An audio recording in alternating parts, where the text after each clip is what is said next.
What's up, y'all? It's Michael, and I have an OU battle here versus MetalMan.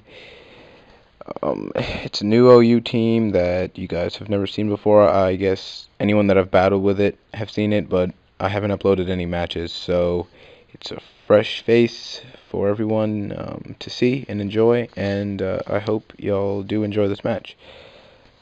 So, here we go versus MetalMan. I lead with my Machamp, and he leads with Jirachi, and I know that all lead Jirachi is really Ironhead against this Machamp because I've played with this team extensively on the ladder. So I go into my Magnezone, knowing that he's going to lock himself to Ironhead, and that's just perfect because I'm bound to not be flinched eventually.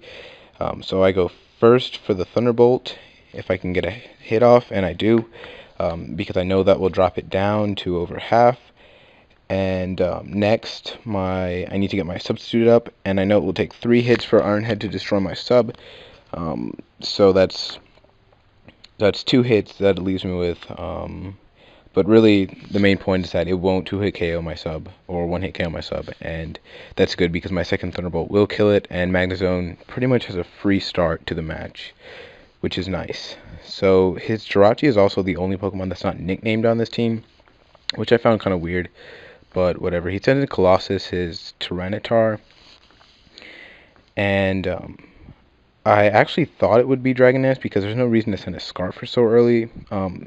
So I was kind of fearing that. Went ahead with Thunderbolt, and he does Dragon Dance, so I know that's not good, especially since he outsped me. He's Jolly, and that's really, really not good. So I get my Thunderbolt off, and instead of going for a second Thunderbolt, I don't want him to get 2 Dragon Dances up, so I send in Rotom. He goes for the Fire Punch, and I was actually thinking that he might Earthquake if he did attack, so that really sucked because Rotom, without full health, can't counter this Tyranitar, as you'll see here, because he goes for the Crunch, and that's going to knock Rotom out. So basically I just foddered off my Rotom to get a free switch onto this Tyranitar, and that kind of blows. That not too good. I send my Machamp anyways because I know Machamp can take on this T-Tar. He switches out fearing the D-Punch, goes into his bulky, or his physically bulky wall, his Shaman, which is just a lesser class Celebi, and since this is his defensive wall, I can pretty much guarantee that if I take this out, the game's pretty much done because it seems like this is the crux of his team because he keeps it in with the Seed Flare. So I know that he's really scared of Machamp. So if I can just keep Pokemon that can beat this Shaman, I'm pretty sure I can win the game. This early on even, I was kind of able to just tell by the way he played it. So I go for the Bullet Punch here, knowing that he's going to take Machamp out. And he actually goes for the Rest, which is very interesting.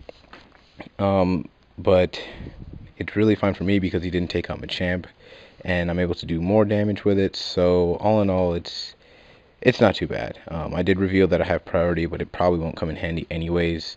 So that's about it. He switches out, and I just went for the D-Punch anyways because I wanted to confuse him, and I kind of predicted the switch. He does switch out into his other wall, Vaporeon, and I figure that I might want to just save my Machamp, so I go ahead and switch out, go into my Starmie because I know I can take on this Vaporeon, and he does get the Confuse hack, so that sucks for him. And his lefties will negate the Sandstorm, but I'm pretty sure I can take this thing out with a T-Bolt. So he does hurt himself again, and obviously he went for the Protect because he went first. Protect wouldn't have really helped him anything, except gotten him a little bit more HP, but I still could have T-bolted this thing, so I guess he wanted to Scout.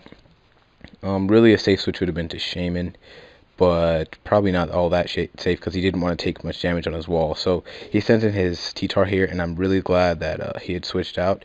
I had forced a switch because Starmie is now able to outspeed once again, and Oko with the Hydro Pump, and I'm really glad that Hydro Pump didn't miss because that really would screw me over. He sends in his Shaman now, finally, and I know I can't Oko this with one Ice Beam because it's bulky, so I have to make sure I can get some damage on it. And I really don't care that I really don't care how many Pokemon it takes to take down the Shaman, but I know that as long as Starmie's alive, I can pretty much win this game. So I just need to take Shaman's damage down to about 60%, and to guarantee my one-hit KO. So he goes for the hidden power fire, and I go for the hidden power ice, and I don't. It looks like it's gonna destroy my Magnet Zone, but I stay in anyways, and go for the explosion because I figure, if he rests, knowing that I'm not going to be a 2-hit KO, then it might be bad news. And if he switches like here, then I'm going to explode onto something. He actually sends in this Hellion, which takes a shit ton of damage from explosion, and that's really nice because at least my explosion wasn't totally wasted. Plus, I would have probably been outsped and destroyed by the heat trend, but instead, the explosion reveals that it's a slow set. So now I can send my Salamence, not overpredict, earthquake, and destroy it.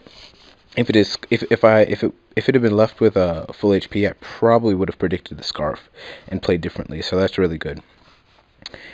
He sends in his Scizor here, and although I don't have the Intimidate drop on it, I know I can live at least one bullet punch, and that as long as I get the Fire Blast off on this, it really doesn't matter if I miss on Shaman because I can defeat it, especially once it's rest up and locked into 2 turns of sleep. I can 2-hit KO it.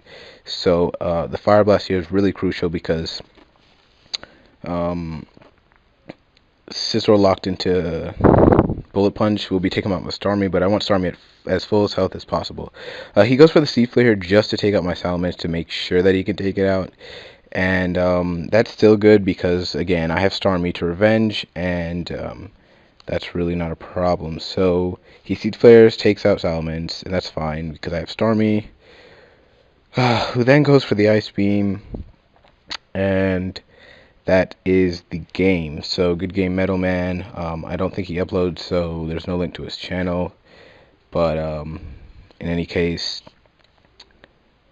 thanks for watching, and also thanks for these recent subscribers that I've gotten. I don't know where they're coming from, but I really appreciate the subs to my channels, although I do appreciate views and comments a lot more. So I mean, even if you sub to my channel, of course, if you're watching this and you watch my videos, so it's kind of pointless to say it, but I mean, if you're subbed and you're really not that interested in my videos, just unsub. I mean, it really doesn't matter to me. I just want people that will watch my battles and enjoy them. So anyways, hopefully everyone has a good 4th of July, and I'll see y'all later.